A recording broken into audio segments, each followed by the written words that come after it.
sons of former slaves and the sons of former slave owners will they be able to sit down together at the table of brotherhood. I have a dream.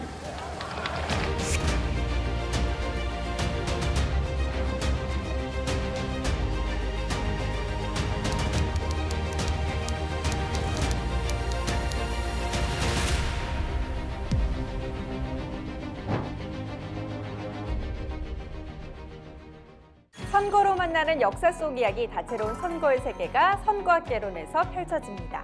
옆길로 새는 지식열전 선거학개론에서 오늘은 선거 역사 속 노예제도의 이야기를 풀어보도록 하겠습니다.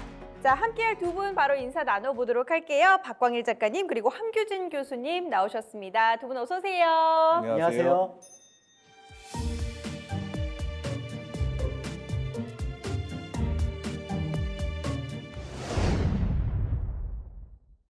자, 오늘의 주제 굉장히 비장합니다. 오늘의 주제는요, 노예를 위한 나라는 없다 이거든요. 어떻게 좀 주제에 동의를 하시나요? 노예가 세운 나라는 있었거든요. 그러니까 춘추전국 시대에 노예들이 나라를 세워서 노나라라고 그랬어요. 노나라? 네. 거짓말인 거 아시죠? 그러니까 뭔가 좀 이상했어요. 노나라? 노나라? 진짜로 이제 노예들이 세운 나라가 제가 알기로는 두 개가 있습니다. 이제 라이베리아라고 해서 그 미국에서 해방된 노예가 아프리카에 가서 세운 나라가 있고, 그 다음에 아이티가 있는데 노예를 위하는 나라는 없을 것 같지만 노예가 세운 나라는 있더라. 그렇죠. 노예에 대해서 사실은 우리가 역사 공부를 하거나 사회 현상을 볼 때 간과하기 쉬운 부분들이 있어요. 실제로 노예의 비중이 굉장히 높았다라는 점, 우리가 지금 역사를 바라보는 데 있어서 중요한 어떤 관점을 가지고 보아야 될 존재가 아닐까. 노예를 위한 나라는 없지만 사실은 나라를 위해서 노예가 존재하기도 했고요. 그다음에 이제 주인을 위해서 존재했던 노예들의 모습이 어땠는지 살펴보는 게 중요할 것 같습니다. 개인적으로 노예제도는 좀 지구의 흑역사가 아닌가, 저는 그런 생각이 들거든요. 흑역사라기보다는 지금 현재 진행형이라. 현재 진행형이요? 지금도 세계 각국에 말하자면 법적으로는 아닐지 모르지만 실제로 노예가 많이 있거든요.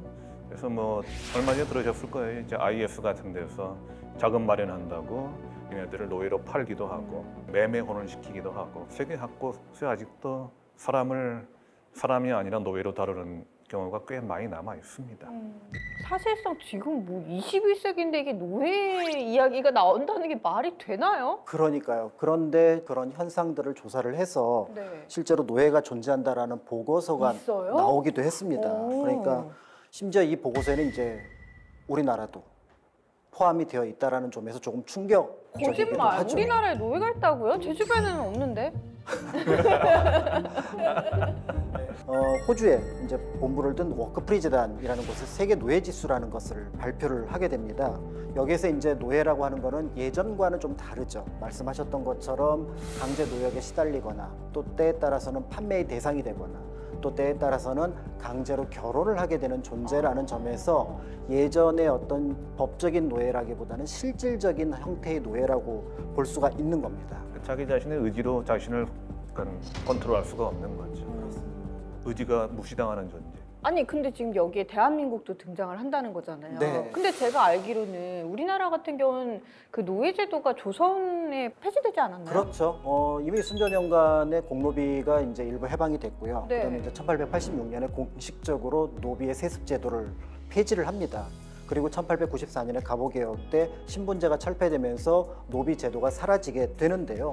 그럼에도 불구하고 앞에서 잠깐 말씀드렸던 그 워크프리 재단에 따르면 한국에는 99,000명, 약 10만 명 정도의 노예 상태에 있는 사람들이 있다. 10만 명? 그러니까 500명당 1명 정도니까 그 숫자가 적지 않다라고 볼 수가 있는 건데요.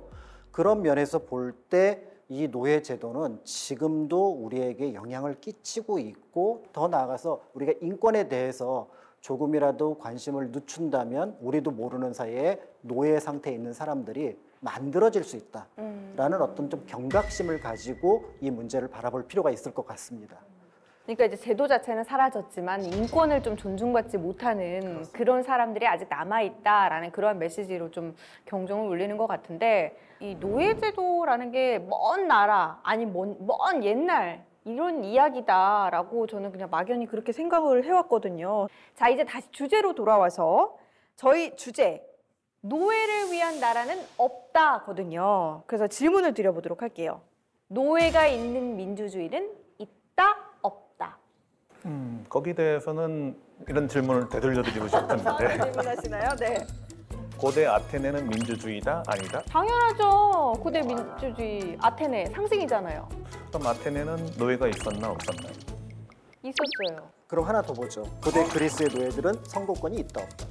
없어요. 그럼 노예가 있는 민주주의는 있다 없다? 아, 이렇게 들어가니까 또 내용이 그렇게 되네요. 그렇죠. 그러니까 역설적이게도 민주주의라는 것은 결국 모든 사람은 평등하다는 데서 시작하는데 그렇죠. 그러나 그건 사람에만 해당되고 너희는 사람이 아니야 라고 치운 경우가 이제 아테네였던 거죠.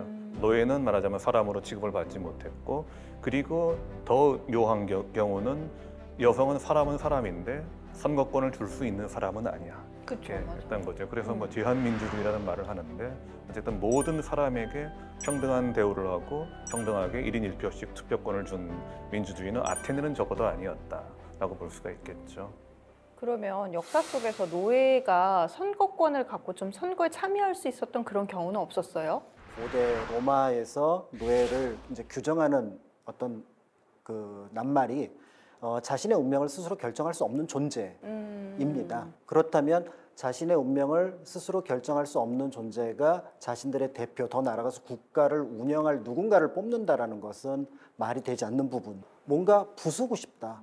그리고 여기를 뚫고 나가고 내 권리, 인권으로서의 어떤 존재를 찾고 싶다라고 등장하는 인물도 나타나기도 했습니다. 그러니까 영화에도 등장을 하고 또 미국 드라마에 자주 등장하는 인물. 아마 유명한 사람 기억하실 수 있을 것 같은데. 그러니까 그 영화가 제가 전 미드는 안 봤어요. 근데 영화만 봤는데 스탠리 큐브릭이 감독을 했고 꽤 된 영화입니다. 커크 더글러스가 이제 주연을 했는데 그때 명대사가 이겁니다. 자유민과 노예는 죽음에 있어서 다르다. 자유민은 죽음으로써 모든 걸 잃어버리지만 노예는 죽음으로써 드디어 자유를 얻는다. 그 멘트 들으니까 저도 알 것 같아요. 스파르타쿠스. All men die, but a slave and a free man lose different things. They both lose life. Free man dies, he loses the pleasure of life. Slave loses its pain. Death is the only freedom a slave knows. 그 소위 말하자면 근대 이후에 특히 서양에서 혁명이라든가 그런 걸 생각했던 사람들은 다 이제 스파르타쿠스를 굉장히 좋아했어요. 그렇죠, 맞아요. 볼테르 같은 경우에는 이제 역사상 유일하게 정당한 전쟁이 있다는 건 스파르타쿠스의 노예 전쟁이었다. 이렇게 말을 하기도 했었고 또 마르크스가 가장 존경했던 인물이 바로 스파르타쿠스였다고 합니다. 그리고 1차 세계대전이 끝난 다음에 독일이 독재 체제였기 때문에 이런 꼴이 됐다. 이젠 민주화시켜야 된다 해서 일어났던 사람들이 스파르타쿠스단 이렇게 이름을 붙이기도 했었고요. 근데 역사를 살펴보면요, 이처럼 뭐 반란이나 아니면 전쟁을 일으켜도 노예를 벗어나기란 쉽지가 않았던 것 같거든요. 그렇죠. 19세기까지 실질적으로 노예 제도들이 곳곳에 존재하고 있었습니다. 그래서 그런 노예 제도가 존재하는 한 가장 잔인한 무역품이 바로 노예가 될 수 있는 거죠. 그러니까 이제 영국의 이제 윌리엄 터너가 노예선이라고 하는 작품을 그리기도 했습니다. 사실은 터너가 약간 그림을 그릴 때 좀 뿌옇게 그리는 경향이 있어서 그 그림을 잘 보지 않으면 그냥 석양의 배 한 척이 가고 있는 그런 모습처럼 보이는데요. 원래 이 그림의 제목이 따로 있어요. 폭풍우가 밀려오자 죽거나 죽어가는 이들을 바다로 던지는 노예 상인들. 그러니까 노예를 싣고 오게 되는데 이것과 관련해서 보험을 듭니다. 그런데 배 안에서 만약에 노예들을 관리를 해서 잘못해서 죽게 되면 이건 노예 상인들의 문제니까 보험사가 지급을 하지 않아요. 그런데 배가 난파되거나 노예가 바다에 빠져 죽으면 이거를 보상을 해줬거든요. 그러니까 이제 폭풍우가 밀려오거나 또 때에 따라서는 노예들이 굉장히 힘들어하고 죽어가게 되면은 배에 놔두는 것이 아니라 그냥 그 족쇄를 찬 채로 바다에 떨어뜨립니다. 그래서 그 그림을 잘 보면 왼쪽에는 큰 배가 있고 오른쪽에는 뭔가 희뿌옇고 거기에 검은 점 같은 게 보이는데 그게 지금 바다에 빠지고 있는 그러니까 사람 노예 상인들이 던졌던 노예의 모습인 거죠. 그런 면에서 볼 때 노예가 아닌 사람들이 어떻게 생각했는지 생각해 볼 수 있는 그런 어떤 좀 비극적인 모습을 묘사한 장면이라고 볼 수가 있습니다. 대표적으로 지금 터너 작가가 그 같은 이제 이런 문제에 대해서 좀 잘못됐다라고 표현을 한 것 그렇죠. 같은데 노예제도가 잘못됐다라고 생각하는 사람들도 많지 않았을까요? 예, 아무래도 똑같은 사람인데 아무리 봐도 왜 이렇게 서로 차이가 나는 걸까? 서양의 경우에 있어서는 1688년에 미국의 퀘이커 교도들이 처음으로 이 노예를 해방해야 된다 이런 주장을 했었고 그 다음에 잘 아시는 1789년에 프랑스 대혁명이 일어났죠.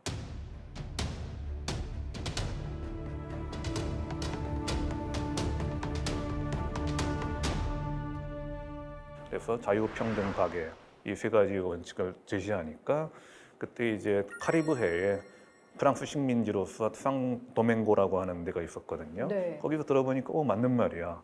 그래서 우린 노예들도 사람 아닌가? 그럼 우리도 자유평등을 누려야 되지 않아? 그래가지고 들고 일어난 거죠.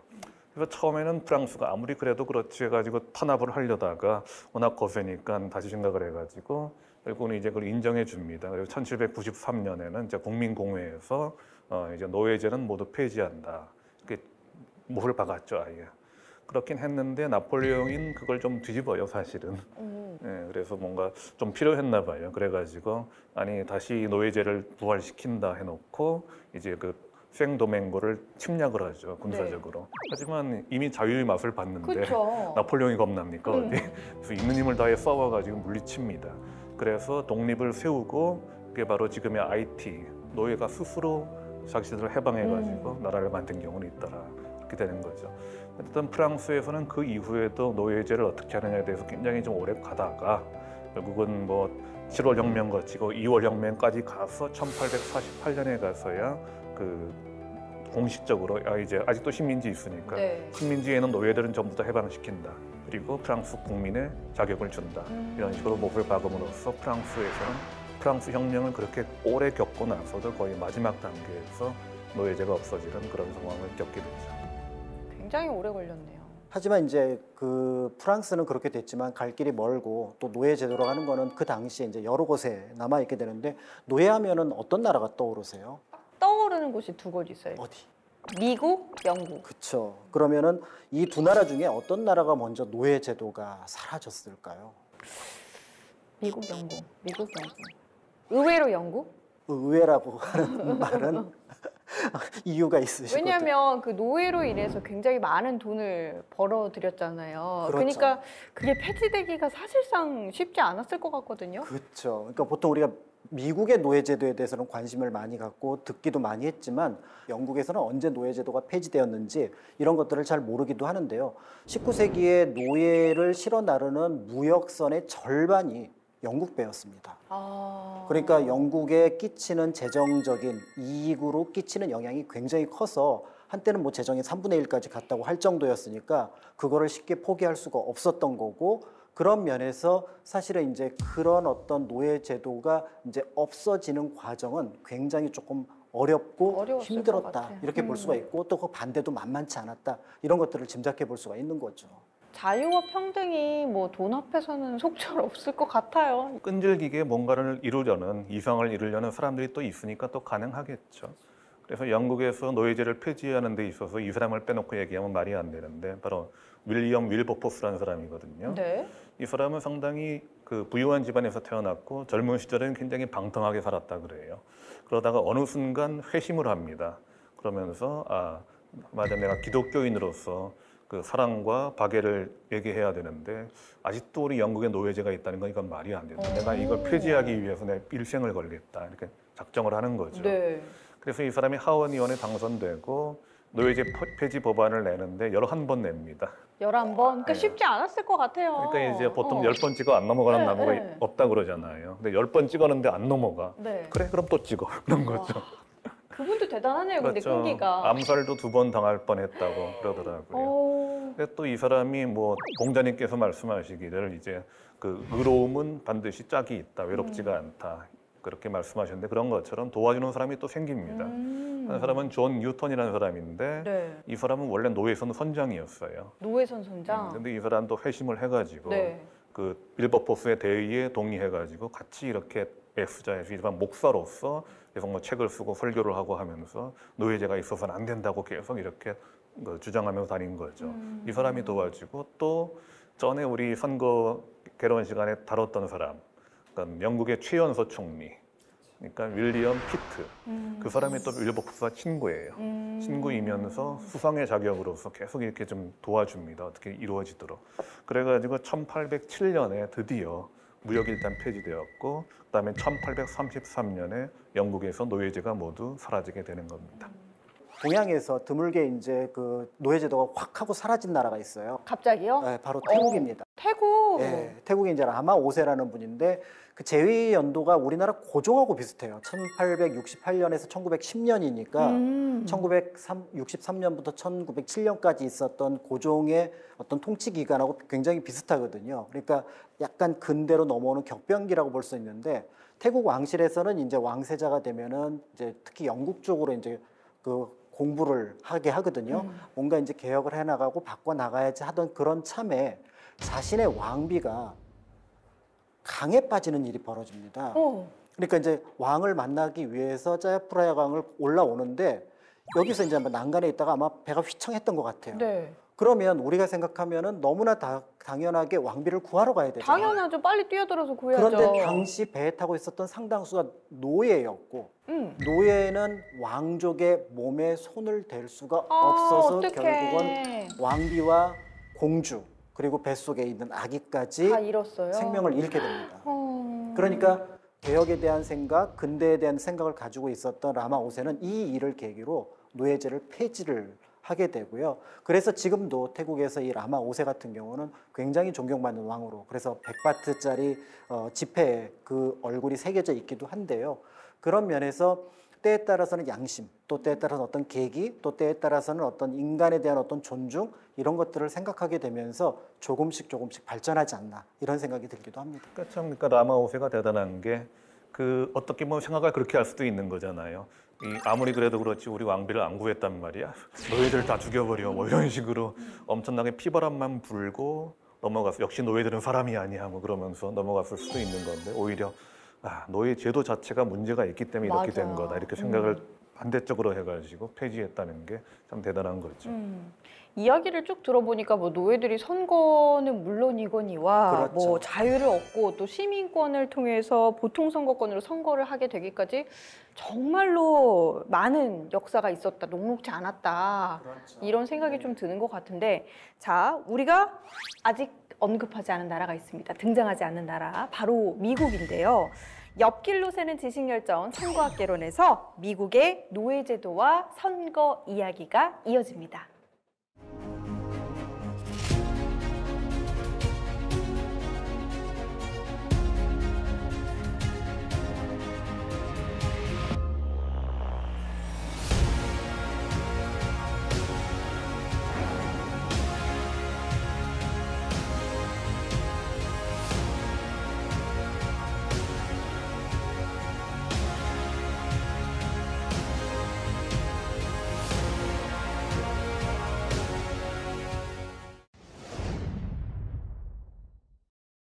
저는요, 1776년 자유를 외치면서 독립선언한 미국에서 노예제도가 유지됐다라는 게 아이러니하거든요. 그렇죠. 그러니까 선언이 가지고 있는 의미와 역사의 실상이 조금 달라질 수 있다라는 것을 보여주게 되는데요. 말씀하셨던 독립선언문에 이제 굉장히 중요한 문구가 들어 있습니다. 모든 사람은 평등하게 창조되었다. Created equal. 이런 표현이 있거든요. 근데 이제 문제는 모든 사람의 범위가 어디냐. 우리의 상식으로는 이게 물어볼 문제가 아니잖아요. 그렇죠. 모든 사람. 네, 모든 네. 사람이잖아요. 1857년에 그러니까 100여 년이 조금 못 되는 시간이 지나서 미국 연방대법원에서 그와 관련된 문제로 재판을 하나 하게 됩니다. 그러면서 거기에 대한 해석에 대한 글을 남겨놓은 게 있는데, 만에 하나 독립에 참여했던 그분들이 인간의 범주에 흑인을 포함하고자 했다면 우리의 독립운동, 미국의 독립운동은 유럽 각국의 공감을 얻기는커녕 오히려 조롱거리가 되어 배척받았을 것이다.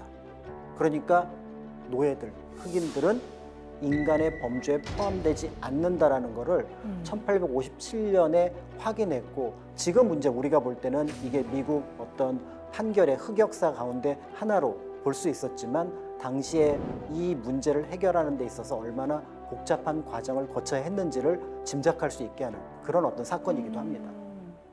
그리고 지금 헌법에서도 이 노예제도를 명시하지는 않았지만 인정하지 않았나요? 네, 말씀하신 그대로죠. 그러니까 노예제도에 대해서 그 구체적으로 이렇게 보호하는 그런 조항은 없는데, 그렇죠. 근데 이제 노예가 탈출했을 경우에는 그걸 잡아서 원주민한테 돌려보내야 된다. 그런 조항은 있었어요. 그리고 가장 웃긴 게 5분의 3 조항입니다. 그게 뭔가 하면은 처음에 이제 정부를 구성하는 연방의회를 구성하잖아요. 연방의회는 이제 각 주가 갖고 있는 인구에 비례해가지고 이제 뭐 몇백 명대, 몇천 명대, 1명 이런 식으로 의원을 선출하는데 그렇게 하다 보니까 남부 쪽이 인구가 굉장히 떨어지는 거예요, 북부에 비해서. 그렇게 되면 남부가 이제 연방의회에서 차지하는 비중이 줄어드니까 노예까지 인구로 넣자 그러는 거예요, 남부에서는. 그러니까 북부에서는 야 그러면 너희 노예는 인간이 아니라며. 근데 왜 거기 칠 때는 또 인간이냐? 서로 앞뒤가 안 맞는 거 아니냐? 그렇게 나오는 거죠. 그래서 서로 이제 되게 좀 그거 가지고 설왕설래가 많았는데 결국은 그러면 1로 치지 말고 5분의 3만 인간으로 치자, 너희를. 뭐야, 그러니까 한 명으로 치지 말고 네. 그 한 명의 5분의 3. 3만 쳐서 그걸로 계산해서 이제 그 연방 그 의회 의원수를 책정하자 이런 식으로 간 거예요.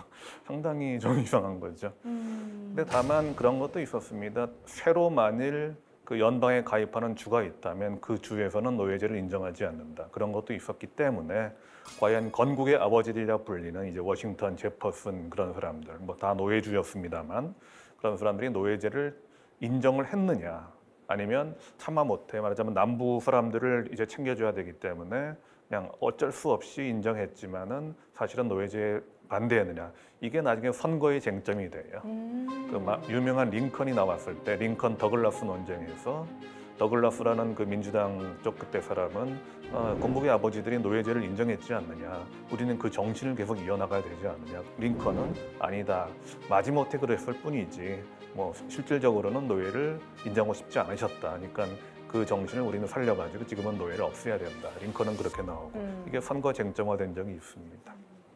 그렇다면 영국 같은 경우 지금 1833년에 노예제도가 폐지가 됐잖아요. 미국 같은 경우도 지금 노예제도 폐지된 이유가 영국과 같았다고 보면 될까요? 그렇죠. 기본적으로는 같다고 봐야 될 것 같은데요. 우리는 목화 농사 지어야 되고 면화가 주요 상품인데 노예 없으면 안 돌아간다라고 하는 속에서 결국은 미국이 남과 북으로 갈라지게 되는 거죠. 그러면서 이제 우리가 알고 있는 거기에서 남북 전쟁이 이제 펼쳐지게 되는데 거기서 이제 중요한 이슈가 바로 이제 노예 해방이었던 부분이었고, 이 노예 해방에 이제 앞장섰던 인물이 이제 나중에 그 당시 그 즈음에 이제 그 새롭게 만들어진 공화당의 첫 번째 대통령이라고 할 수 있는 아브라함 링컨이 되는 거라고 볼 수가 있습니다. 이 남북 전쟁이라는 우여곡절 끝에 링컨 대통령이 이제 1862년 9월에 노예 해방령을 내리는데, 그런데 이제 자신의 공약이었던 노예제 폐지 내용이 담긴 그 수정헌법 같은 경우는 보지를 못했죠. 그렇습니다. 왜냐하면은 이게 전쟁 중에 내렸던 그 노예 해방령이었고, 그다음에 이제 노예 선언이 이제 1863년에 일어나게 되는데 전쟁은 65년에 끝이 나거든요. 그러니까 이제 65년부터 앞에서 얘기했던 건국의 아버지들이 어떤 해석을 했느냐가 헌법에 담겨 있어야 되는데 그게 지금 애매모호하다라는 그렇죠, 거죠. 그래서 이제 논쟁까지 벌였으니까 이 부분을 해결하기 위해서는 헌법을 수정을 해야 됩니다. 그래서 우리가 이제 수정헌법이라는 이름을 붙이게 되는데 지난 몇십 년 동안 사실은 헌법을 수정한 적이 없었어요. 그런데 이 노예 문제와 관련해서 이거를 우리가 재건수정헌법이라고 얘기를 하는데 거기에 13조, 14조, 15조가 있는데 13조에서는 일단은 노예에 대한 문제를 정확하게 얘기를 합니다. 그래서 노예를 해방한다. 그러니까 범죄자가 아닌다면은 무조건 노예들은 모두 자유민이 된다. 그다음에 이제 두 번째는 이제 시민으로서의 권리를 갖게 되는 게 14조에 포함이 되고, 마지막 이제 15조, 이제 1870년 정도에 이제 발표가 되는 이제 수정헌법에 따르면은 거기에서는 이들에게 이제 투표권을 제한할 수 없다라는 것까지 헌법에 포함됨으로써 이제 제도적인 장치는 1865년부터 70년 사이에 헌법을 통해서 만들어졌다. 이제 이렇게 볼 수가 있게 되고요. 이에 따라서 이제 이거를 이제 수정헌법이 이제 비준을 하게 되는데 거의 대부분의 이제 주들이 비준을 합니다. 그런데 이게 이제 사회적 인식이나 그다음에 어떤 주변 환경이 얼마나 이제 강고하게 남아 있는지를 보여주는 것이 있는데요. 네. 그러니까 델라웨어나 조지아주 같은 경우는 바로 비준을 합니다. 그런데 켄터키주 같은 경우는 1976년에야 비로소 이 수정헌법을 비준을 하게 되고요. 그다음에 미시시피주 같은 경우는 1995년에 비준을 하게 되는데 그것도 서류상의 문제로 공식적으로 확정된 거는 얼마 안 된 2013년입니다. 정말 그리고 근래네요. 네, 미시시피주는 그 당시 남부연합기라고 하는 그러니까 북부와 싸웠던 노예제에 찬성했던 13개 주를 상징하는 깃발을 자신들의 주 깃발로 썼었거든요. 네. 근데 이거를 폐지한 게 2020년이에요. 2020년이면 정말 얼마 안 됐는데. 그러니까요. 굉장히 놀랍습니다. 자, 그렇다면 노예제 역사가 청산된 이후에도 투표권이 보장되기까지 굉장히 오랜 시간이 걸렸던 것 같거든요. 어떻습니까? 그렇죠. 그러니까 우리로서는 좀 이해가 안 가는데 그 당시 백인들로서는 흑인과 우리가 동등한 사람이라는 걸 굉장히 받아들이기가 어려웠던 것 그러니까요, 같아요. 맞아요. 그래가지고 수정헌법 제13조에 이런 조항이 있거든요. 그러니까 노예를 모두 해방한다. 다만 이제 범죄자는 제외한다. 그걸 왜 넣는가 하면은 그런 반발이 이런 거죠. 이거 뭐 노예 해방했다가 노예주들한테 복수한다고 막 이렇게 난리치면 어떡하냐. 그러니까 그럼 범죄자는 제외한다로 이렇게 넣은 거예요. 그걸 또 이용해요. 그래가지고 없는 범죄를 갖다 씌워요. 그래가지고 너는 이제 거기에 따라 가지고 너는 그냥 노예야 이런 식으로 만들기도 하고. 네. 그 다음에 1870년에 그 흑인들에게도 그러니까 모든 사람들한테 이제 투표권을 다 인정해서 제도적으로는 보장이 됐는데 이걸 또 틉니다. 어떻게 트는가 하면은 가령 이제 흑인들의 경우에서는 투표세를 내라. 근데 좀 어렵잖아요. 그쵸. 또 상당히 고액을 내고 내가 왜 그렇게까지 해야 되느냐.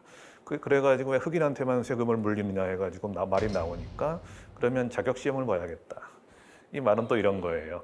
그러니까 이제 그 민주주의라고 해가지고 문맹도 있고 그런데 아무것도 모르는 사람이 투표를 아무거나 하면 이게 민주주의에 어긋나지 않느냐. 말은 그럴듯하죠. 네. 그래가지고 시험을 봐서 자격에 그 통과하는 사람만 투표권을 주겠다 그랬는데 그 시험을 되게 어렵게 내는 거예요.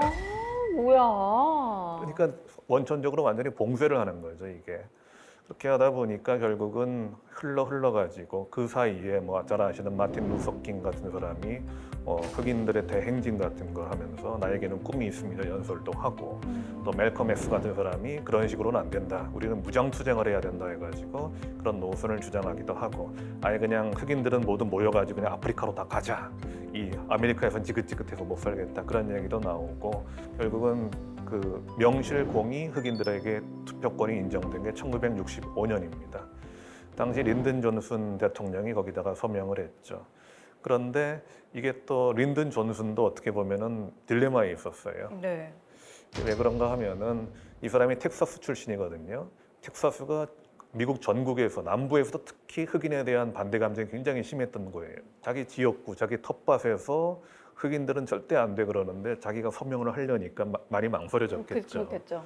하지만 내가 민주당의 케네디 때부터 계속 왔던 이런 진보로서의 그걸 가져가야 되겠지 해가지고 결국 서명을 합니다.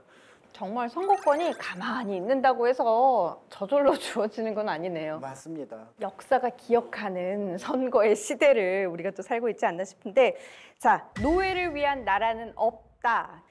마지막으로 선거학 인물 시간 이어가 보도록 할게요. 자, 한 분씩 좀 꼽아 오셨을 것 같아요. 오늘 꼽아주신 선거 인물 어떤 분일까요? 필리스 위틀리라는 사람입니다. 여성이에요. 흑인 노예 그래요? 여성이었고 네. 1770년 아직 미국이 독립하지도 않았을 때죠. 노예긴 했지만 주인이 좀 관대했는지 공부하도록 허락해줬거든요. 그래서 열심히 공부를 해가지고 상당히 높은 수준에 올라갔어요. 그래서 시를 써가지고 시집을 출간합니다.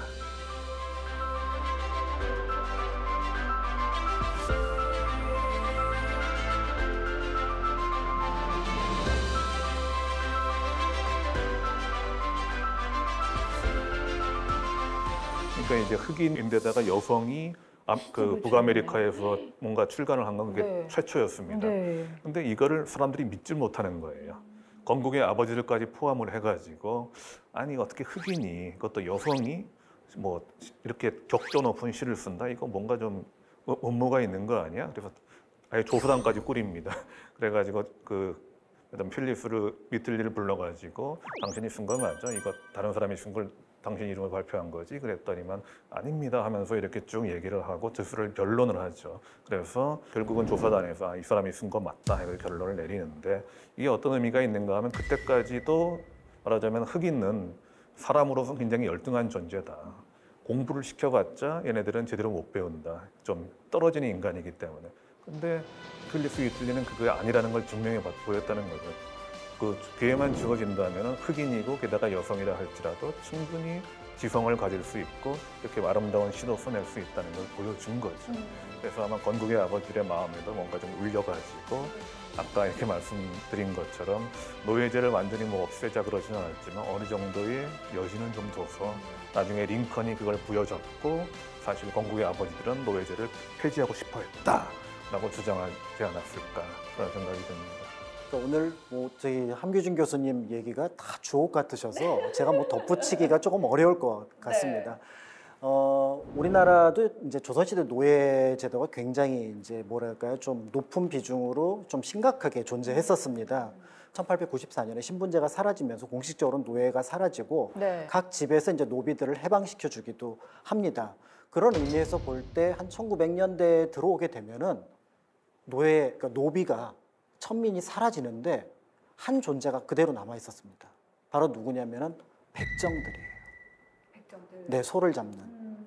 그러니까 이들의 권리는 그때까지도 일반 사람들하고 달랐고요. 그래서 항상 멸시를 받았고 그러다가 이제 1920년대 초반에 진주에서 어떤 일이 벌어지냐면 그 백정 한 명을 청년들이 불러다가 개를 잡아라 라고 얘기를 한 거죠. 그랬더니 백정은 내 일이 아니다 라고 거부를 했는데 그 자리에서 백정을 때려서 죽이는 사건이 벌어집니다. 그 사건이 진주를 발칵 뒤집어요. 이건 아니다. 어떻게 저 사람하고 우리하고 똑같은 사람인데 저렇게 대할 수 있느냐라고 해갖고 거기에서 이제 형평운동이라는 게 일어납니다. 거기에 나섰던 분 중에 한 분이었던 백촌 강상호 선생님이 이라는 분이 있습니다. 그래서 이분이 이제 열심히 그 형평운동을 하게 되고 그러다 보니까 당시 이제 백정들하고 옆에도 서지 않는데 어느 날 이 강상호 선생이 애들 손을 잡고 학교를 간 거예요. 네. 그러니까 학교 관계자들이 선생님은 굉장히 유명하신 분이고 잘 알지만 얘네들 백정의 아이들인데 우리 학교 입학 못 시킵니다. 난리가 났었거든요. 교회도 난리가 나고 학교도 난리가 났었거든요. 백정이 들어오면 교회가 바뀌어요. 백정이 들어오면 학교가 다른 교실로 옮겨갑니다. 그러니까 그런 상황이었으니까 아무리 그 유명한 강성화 선생님이 데리고 온 아이라고 하더라도 백정의 아이들은 안 됩니다. 그러니까 쫙 꺼냈죠. 호적을 보시라. 우리 아이입니다. 입적을 한 거예요. 이 소식이 이제 쫙 퍼져나가면서 형평운동의 방향이 뭐냐라는 것들이 이제 밝혀지게 되었고요. 이후에 이제 형평운동은 전국적으로 퍼져나가면서 조금 더 다른 사회적인 양상을 띠게 되지만 강상호 선생의 어떤 이러한 모습들은 나중에 모든 분들의 감동을 주게 되어서 그분이 이제 장례식에 치렀을 때 그때는 이제 백정이 다 사라진 시대였지만 그분을 기억하는 분들이 만장을 들고 쭉 따라다니면서 장례식이 굉장히 성대했다라고 알려져 있고요. 그래서 진주에 백촌 강상호 선생을 기억하시면 또 도움이 되시지 않을까라는 생각이 듭니다. 네, 저도 꼭 기억하도록 하겠습니다. 오늘 두 분이 해주신 그 선거학 인물들 저의 마음속도 또 울리는 것 같은데요. 자, 이렇게 선거학 인물까지 알아봤습니다. 저는 이제 오늘 이야기를 쭉 들어보니까 인권과 선거가 얼마나 이렇게 맞닿아 있는지 그걸 좀 느껴볼 수 있었던 그런 시간이었던 것 같아요. 시민에게 한 표가 주어지기까지 정말로 치열하고 정말 전쟁 같은 역사가 있었구나라는 걸 다시 한번 뒤돌아봤던 것 같습니다. 자, 선거학개론 저희는 다음 이 시간 또 다른 알찬 내용과 함께 돌아오도록 하겠습니다. 함께해 주신 여러분 고맙습니다. 감사합니다.